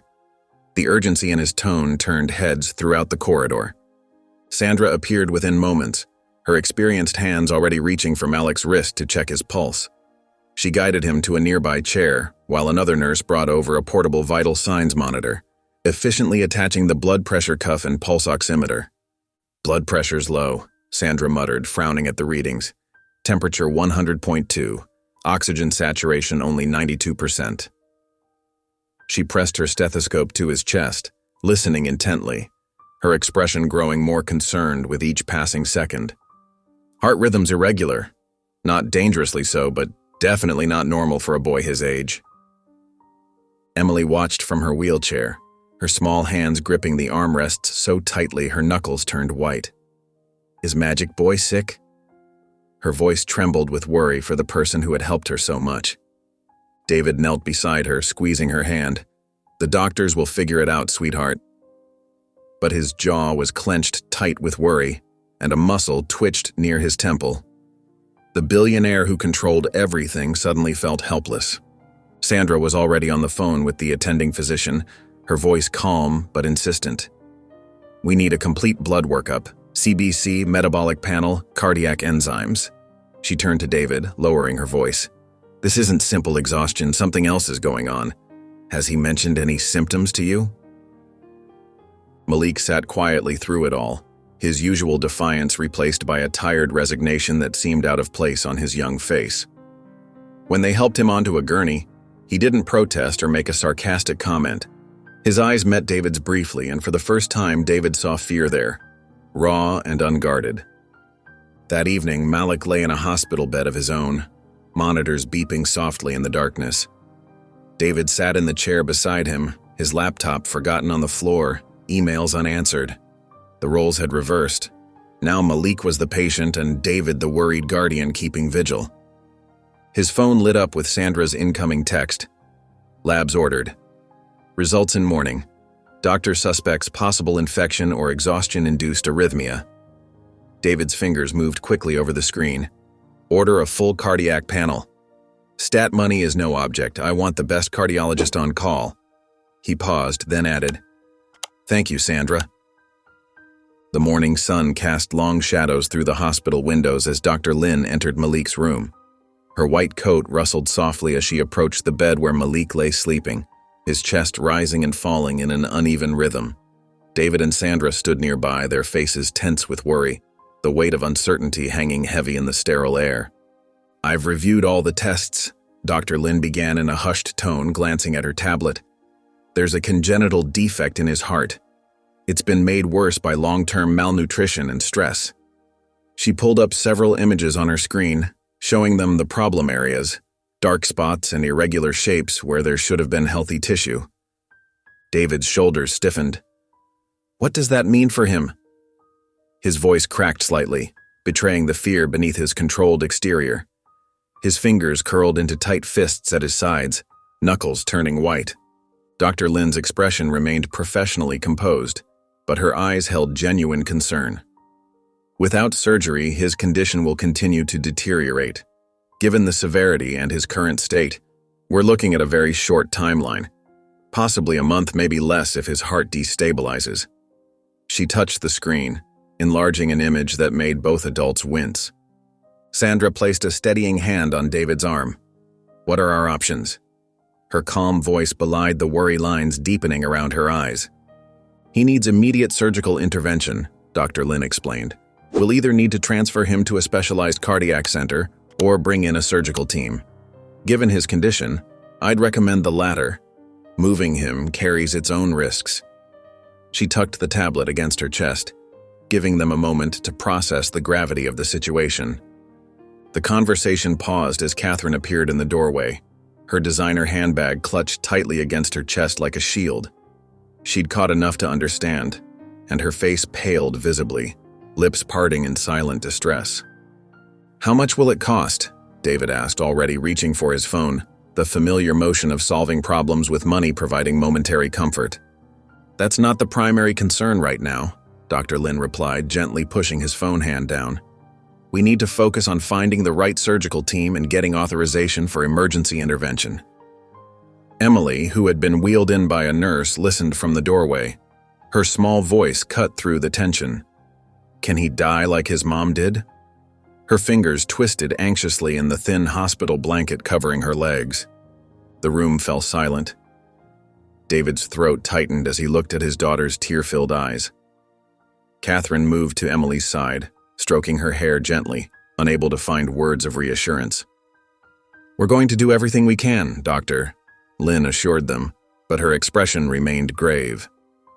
"The next 48 hours are crucial for making decisions and arrangements." She checked Malik's monitors one last time before stepping back. In his sleep, Malik stirred slightly, mumbling something inaudible. His face looked peaceful, unaware of the storm gathering around him, eyelids fluttering with dreams. David stepped into the hallway, his legs feeling weak beneath him. A nurse approached with Malik's worn backpack. They'd needed to check his belongings for medical information. David took it carefully as if it might break. The duct tape holding it together was peeling at the edges, and a small tear revealed the frayed fabric beneath, a metaphor for the boy's fragile life. Sitting heavily in a nearby chair, David hugged the backpack to his chest. "Not again," he whispered, his voice barely audible in the hushed corridor. "I won't let it happen again." The words seemed to echo in the empty hallway, a promise made too late but perhaps not too final. His eyes burned with unshed tears. The morning light continued to stream through the windows, indifferent to the drama unfolding beneath its warm glow. Inside the room, monitors beeped steadily, marking each beat of Malik's struggling heart, each sound both a reassurance and a reminder of how precious and precarious his life had become. The morning light filtered through the hospital's family lounge windows as David sat alone, Malik's worn backpack resting on his lap. His hands trembled slightly as he unzipped it, feeling like an intruder into someone else's private world. The contents were sparse but carefully organized. A few folded clothes, worn but clean, a spiral notebook with dog-eared pages, and beneath it all, a small photograph, its edges softened from frequent handling. David's breath caught as he lifted the photo. There was Malik, so much younger, maybe 5 years old, his face beaming with pure joy. He stood in his mother's arms, her smile matching his in warmth and pride. Shanice Carter was beautiful, her eyes bright with hope as she held her son close. They posed in front of glass hospital doors, sunlight catching the chrome handles behind them. The boy's tiny hand clutched his mother's shirt, secure in that perfect moment of childhood trust. But it was the sign above their heads that made David's heart stop.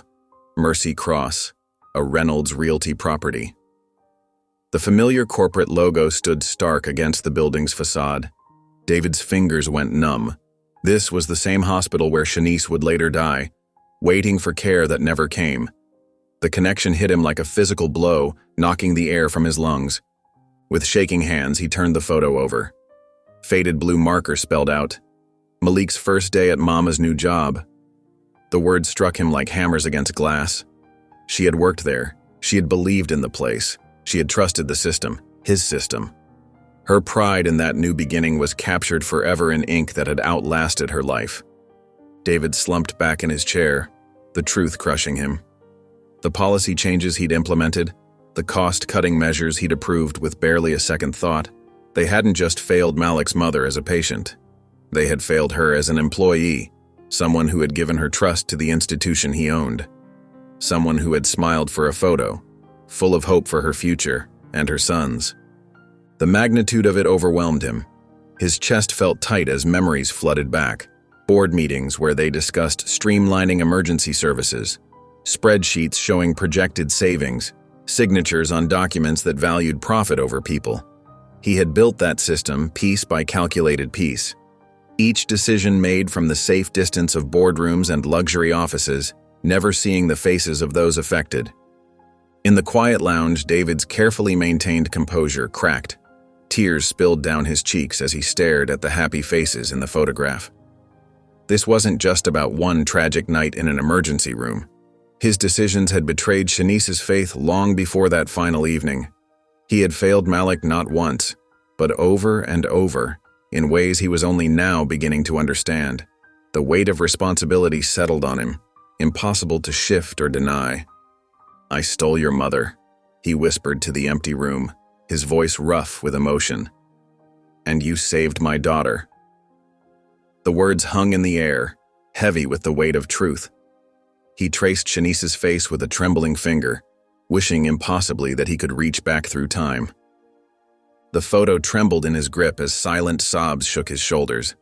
Here in this sterile hospital lounge, David Reynolds, the man who had built an empire on calculated decisions, finally faced the full human cost of those choices. The contrast between what he had taken and what Malik had given was stark and undeniable. For the first time in years, perhaps the first time ever, David felt the true meaning of accountability wash over him like a cold, cleansing rain. David strode through the hospital corridor, his expensive shoes clicking against the polished floor with determined purpose. His phone was pressed firmly to his ear, his voice carrying the weight of authority that came from years of closing billion-dollar deals. "I need Dr. Sarah Chen. Yes, the one from Stanford. No, I understand she's in surgery. This is David Reynolds, and I need her on a private jet to New York today. He paused, listening, his jaw tightening with impatience. Double her usual fee, triple it if necessary. This isn't negotiable. He ended the call and immediately dialed another number, not missing a step as he rounded the corner. Get the paperwork ready. Full medical power of attorney and temporary guardianship. Yes, now. I don't care what strings you have to pull. Catherine stood when David entered her private waiting room. Her designer outfit was wrinkled from spending the night at the hospital, but her eyes were clear and focused. The coffee cup in her hand looked untouched. David didn't waste time with pleasantries. I'm bringing in the best pediatric cardiac surgeon in the country, Dr. Chen from Stanford. The surgery's scheduled for tomorrow morning. He ran a hand through his disheveled hair, dark circles prominent under his eyes. I'm taking full legal responsibility for Malik's care. Catherine nodded slowly, surprising David with her lack of argument. Good, she said simply. What do you need from me? Nothing. I've got it covered. He hesitated, unfamiliar territory making him uncomfortable. But, thank you. They walked together to the surgical wing where nurses were preparing Malik's paperwork. The fluorescent lights cast harsh shadows on their tired faces. The chief nurse handed David a stack of forms, which he signed without hesitation. Each signature represented thousands of dollars, but for once, money wasn't even a consideration in his mind. Catherine watched him sign, then said softly, It's strange, isn't it? He's not even ours. But it feels like he is. David's hand paused mid-signature. Yeah, he replied, his voice rough with emotion he rarely showed. It does. They heard the soft whir of wheels approaching down the hallway. Emily was being brought in her wheelchair, her face pale but determined. Her small hands gripped the armrests tightly. The nurses helped position her next to Malik's bed. He tried to smile for her, but fear showed clearly in his eyes, making him look younger than his 12 years. Emily reached for his hand, her small fingers intertwining with his. Don't go to sleep forever, okay? She whispered. Her voice trembled slightly, but her grip was firm, her knuckles white. Malik squeezed her hand back. I promise, he said, attempting a brave smile that didn't quite reach his eyes. Who else is going to teach you the star stories? David watched their interaction, his throat tight with emotions he couldn't name. The boy who had saved his daughter was now the one who needed saving. He felt Catherine's hand touch his arm briefly, a gesture of support he hadn't felt in years. Emily turned to David, her eyes wide and pleading, glistening with unshed tears. Don't let my angel die, she whispered. David moved closer, taking her other hand in his. I won't, he promised. And for the first time in his life, he meant something more than money could buy. I won't. The morning light was just beginning to filter through the hospital windows as nurses prepped Malik for surgery. The pre-op medications made his movements slow and his speech slightly slurred, but his eyes lit up when he heard the familiar squeak of wheelchair wheels approaching his bed. Emily rolled in wearing her favorite pink pajamas, her face a mixture of worry and determination. She clutched something tightly in her small hand. David and Catherine stood behind her, both trying to maintain brave faces despite the shadows under their eyes from a sleepless night. I made you something, Emily said, reaching for Malik's hand. She pressed a paper star into his palm, carefully folded from shimmering blue paper she'd gotten from the nurse's station. It's a magic one for protection. I stayed up extra late to make it perfect. Malik's fingers closed around it, his usual quick wit softened by medication. Thanks, Em, he mumbled, managing a drowsy smile. He rubbed the smooth paper between his thumb and forefinger, drawing comfort from its crisp edges. David stepped forward, placing a gentle hand on Malik's shoulder. We'll be right here when you wake up. His voice was steady, though his heart raced with anxiety. He squeezed the boy's shoulder, trying to convey all the words he couldn't say. Only if you bring pudding, Malik quipped, his words slightly fuzzy but his spirit still shining through. The chocolate kind, not that vanilla stuff. That's just wrong. Even now, facing major surgery, he found a way to make them smile. The OR team arrived with practiced efficiency, checking monitors and IVs. The beeping machines and clinical chatter filled the room as they prepared to wheel Malik away. Emily reached out and grabbed his hand one last time. "You're my magic boy," she whispered, "don't forget." The waiting room felt impossibly small as the hours crept by. Emily eventually dozed off in her wheelchair, her head tilted to one side, exhausted from worry and early rising. Her small chest rose and fell with each breath, a reminder of everything they were fighting for. Catherine disappeared briefly, returning with 2 cups of hospital coffee.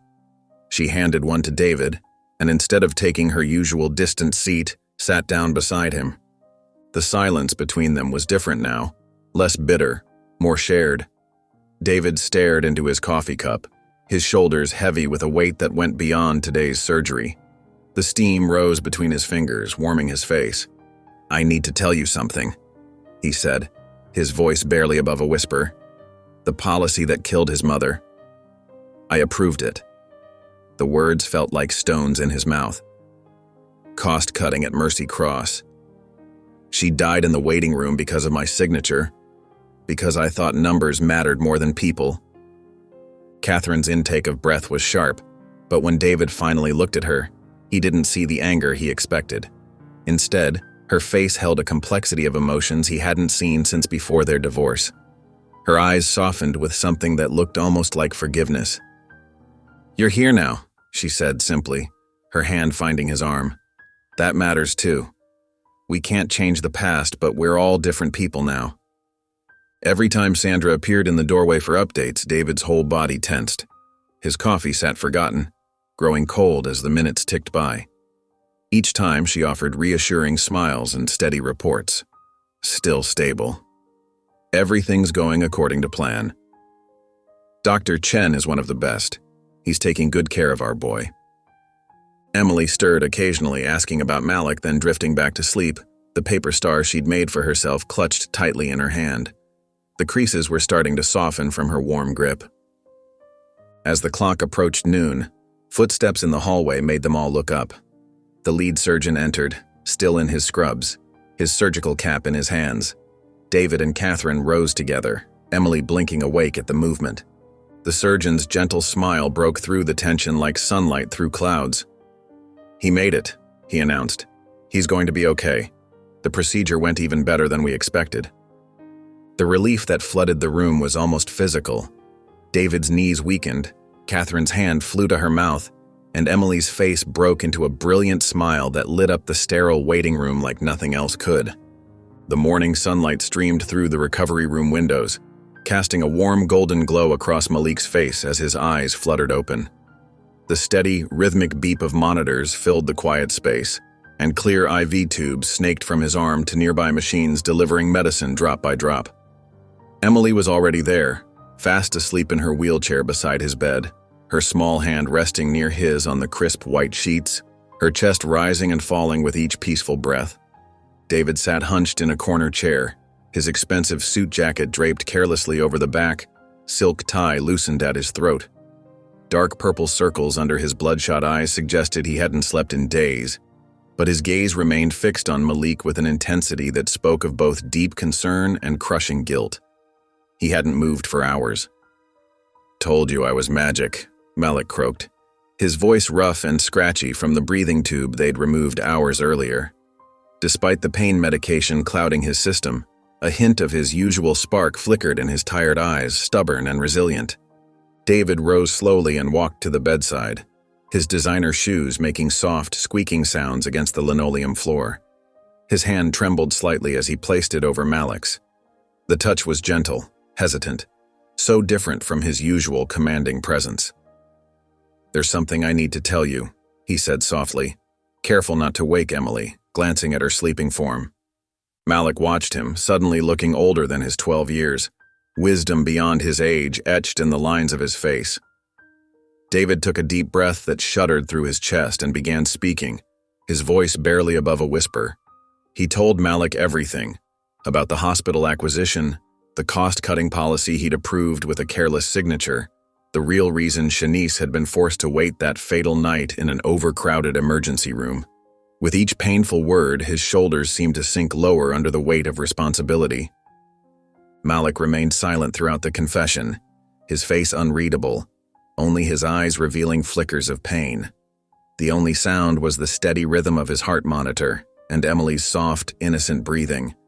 When David finished, the silence stretched between them like a physical thing, heavy and tangible.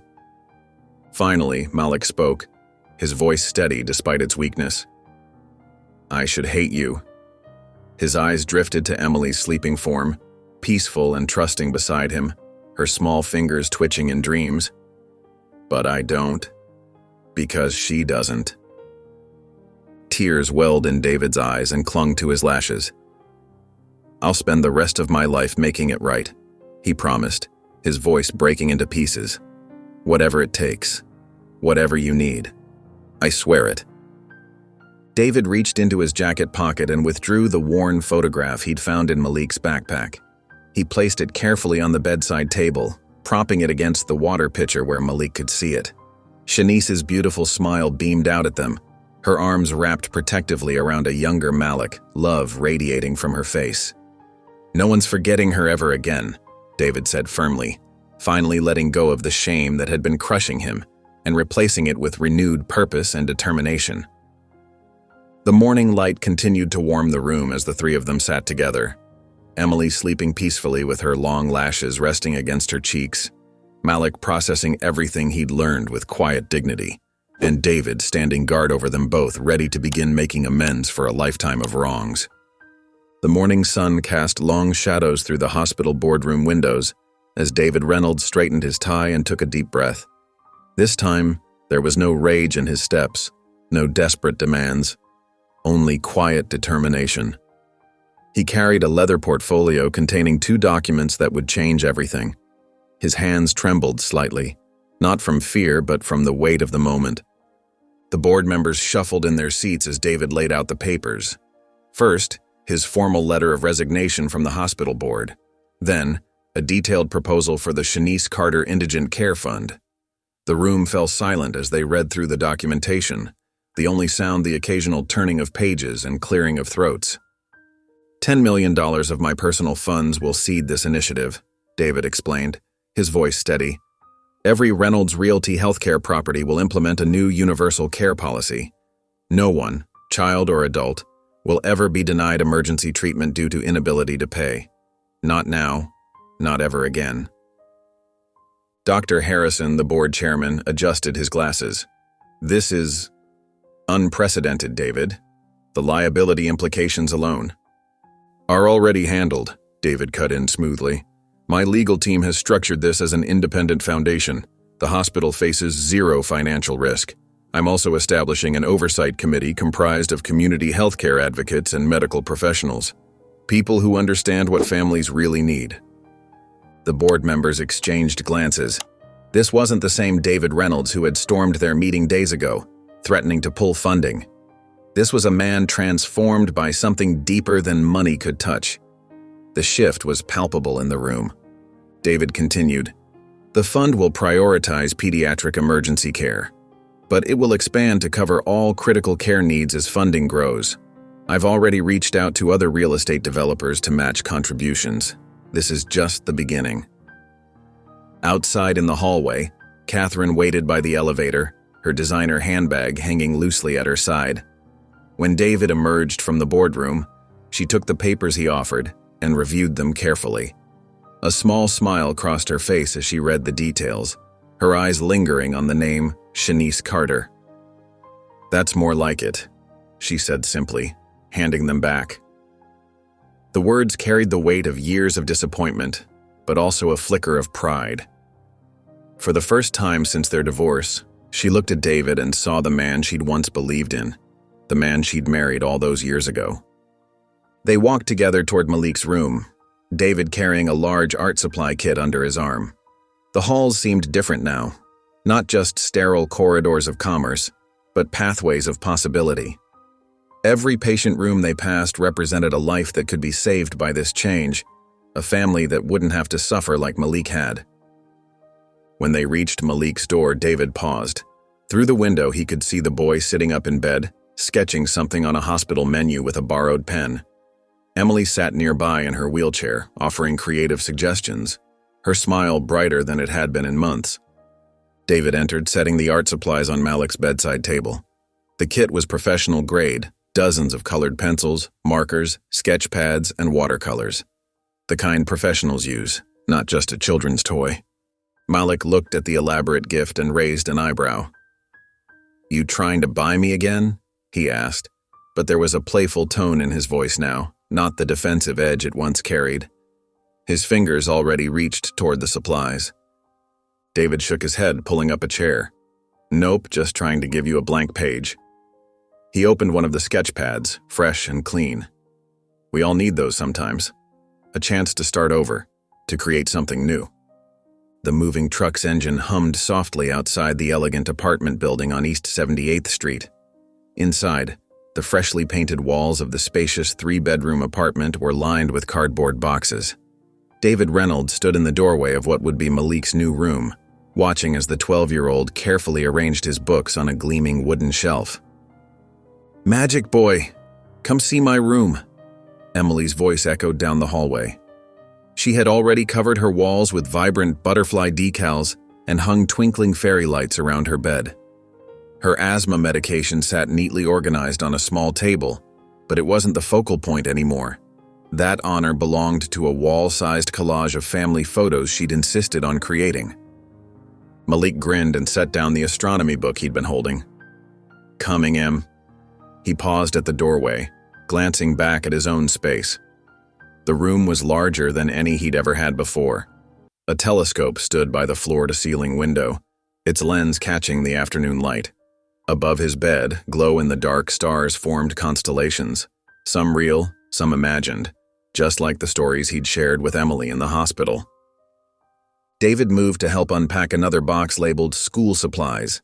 Inside were fresh notebooks, pencils, and a brand new laptop, tools for Malik's upcoming start at private school in the fall. The social workers had been impressed by Malik's test scores despite his interrupted education. "You don't have to organize everything today," David said softly, noting Malik's determined focus. "We have time." Malik's hands stilled on a framed photo of his mother. "I know," he replied. "It's just different. Having space that's mine." At night, the adjustment wasn't always easy. Malik would sometimes wake up gasping, caught in memories of hospital waiting rooms and cold streets. But David was always there, sitting quietly in the corner chair, steady and present until Malik's breathing evened out again. Emily's recovery had been remarkable. Her pulmonologist noted significant improvement in her lung function. The combination of proper medication management and reduced anxiety had worked wonders. But everyone knew it was more than that. It was the unshakable bond she'd formed with her new brother. David watched his children, the word still caught in his throat sometimes, as they arranged Emily's stuffed animals in elaborate patterns. The legal guardianship papers had been finalized last week with Catherine's full support. The three of them were officially a family now, bound by something stronger than blood: choice, redemption, and love. That evening, as David tucked Malik into bed, the boy's eyes were heavy but peaceful. The room was dark except for the soft green glow of the stars above. "I think I'm finally not scared of the dark," Malik whispered. David smiled gently. "That's because you brought the light." Outside the window, real stars twinkled over Manhattan, watching over a home where healing had finally taken root. The September morning was crisp and bright as Malik stood before the full-length mirror in the hallway, his fingers fumbling with the striped blue and gold tie of his new school uniform. The silk fabric felt foreign against his fingers, so different from the worn cotton t-shirts he'd grown used to on the streets. Just 6 months ago, he wouldn't have believed this moment possible, standing in a warm apartment, wearing clothes that still had price tags on them yesterday. David appeared behind him, his reflection showing a gentle smile. "Here, let me help with that." His hands moved with practiced ease, adjusting the knot until it sat perfectly centered. "My father taught me this trick when I was about your age." His voice carried a warmth that had been absent when they'd first met. Malik's eyes met David's in the mirror. Did he make you wear fancy uniforms too? He tried to imagine David as a boy, wondering if he'd ever felt as out of place as Malik did now. Every single day, David chuckled, though I never wore mine as well as you do. He placed his hands on Malik's shoulders, giving them a reassuring squeeze. The sound of rapid footsteps interrupted them as Emily burst from her room, her matching uniform pristine and her backpack covered in carefully chosen pins and badges. We're going to be late, she announced, practically bouncing with excitement. It's the first day. Her cheeks were flushed pink, and the inhaler that once never left her hand was now tucked safely in her backpack's side pocket. The walk to Riverside Preparatory Academy took them through the tree-lined streets of the Upper East Side. Other families were making the same journey, mothers in yoga wear, fathers checking their phones, nannies herding groups of children. But their little family drew curious glances. David Reynolds, whose name still appeared regularly in the business section, walking hand in hand with Emily, while Malik walked beside them, occasionally pointing out interesting buildings or birds to his sister. With each block, Malik's steps grew more confident. Outside the imposing brick building of Riverside Prep, clusters of students gathered in their identical uniforms. Some whispered and stared as they approached. Emily, ever fearless, turned to a group of girls her age and announced proudly, "My brother's walking me to class today." She beamed at Malik, who stood straighter, his initial nervousness replaced with quiet pride. The word brother still felt new, but right. A boy in Malik's grade called out, "Hey, new kid. You're in Mrs. Henderson's class, right?" He had a friendly face and wore his tie slightly crooked. Malik glanced at David, who gave him an encouraging nod. The morning sun caught the moisture in David's eyes as he watched his son, take this momentous step. "Yeah," Malik replied, adjusting his backpack. "That's my class." He offered a small smile, remembering David's advice about first impressions. Emily tugged at his sleeve. "You'll find me at lunch, right?" Her eyes were wide with a hint of worry beneath her excitement. "Promise," Malik said, ruffling her hair gently. "Magic Boy's orders." Their private joke made her giggle, the sound like bells in the morning air. They walked through the wrought iron gates together, Emily chattering about her new teacher while Malik listened attentively. David stood on the sidewalk, watching them disappear into the building. His phone buzzed in his pocket, probably the office about the merger meeting he was missing. He didn't even reach for it. Some moments were worth more than all the business deals in the world. The school bell rang, its clear tone carrying across the morning air. David remained for a moment longer, remembering Malik's words from their first morning in the apartment. Is this real? Like, forever real? David had promised him then that it was. Standing here now, watching his children start their first day of school together, he knew he'd never made a truer promise in his life. The September afternoon was heavy with meaning as David's Tesla glided through the city streets toward the east side. His hands gripped the steering wheel tightly, his knuckles white with tension. The bouquet of white lilies and purple irises lay carefully on the passenger seat. Flowers, he'd learned, were Shanice's favorites, according to a note in Malik's journal. He'd read those private pages with permission, each word revealing another layer of the boy who had changed his life. Mercy Cross Hospital looked different now. The Reynolds Realty property sign was gone, replaced by a simple community care center. David parked and walked slowly through the sliding doors, his footsteps echoing in the quiet lobby. The memorial wall was new, a beautiful mosaic of blues and golds, with photographs and remembrances of those who had passed within these walls. He'd funded it himself, but insisted his name appear nowhere. In the center, freshly mounted, was a bronze plaque with Shanice Carter's photo. Her smile was exactly like Malik's, bright, genuine, full of light. Below her image were the words, "In loving memory of Shanice Carter, a life that sparked change." Smaller text detailed the new policies and funds established in her name, ensuring no one would ever be turned away again for lack of insurance. David placed the flowers carefully beneath the plaque. His throat felt tight as he whispered, I'm sorry. But he's okay now. I'll make sure he always is." He stood there, letting the weight of everything settle around him. In the photo, Shanice's eyes seemed to look right through him, not with judgment, but with understanding. He touched the corner of the plaque gently before turning away. Back home, the evening air was cool and clear. Malik and Emily sat wrapped in blankets on the penthouse balcony, their heads tilted back as they traced patterns in the darkening sky. Emily pointed upward, her once fragile arm now strong and steady. "That one looks like a dragon." "Nah," Malik laughed, nudging her shoulder playfully. "That's definitely a skateboard.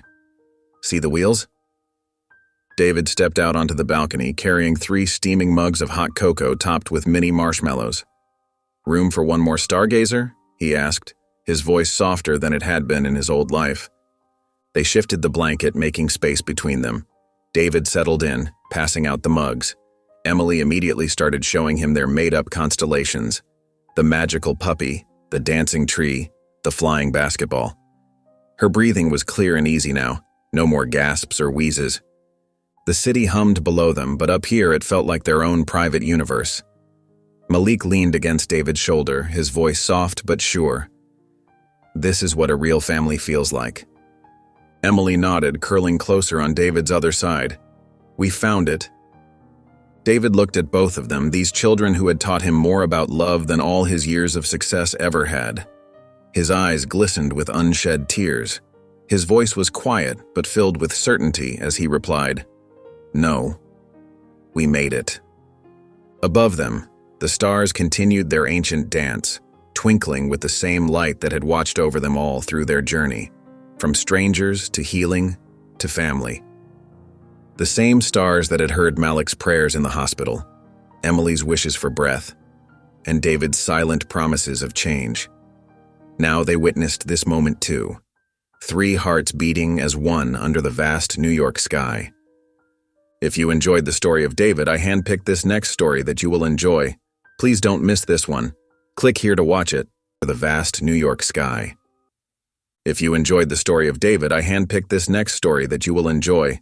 Please don't miss this one. Click here to watch it,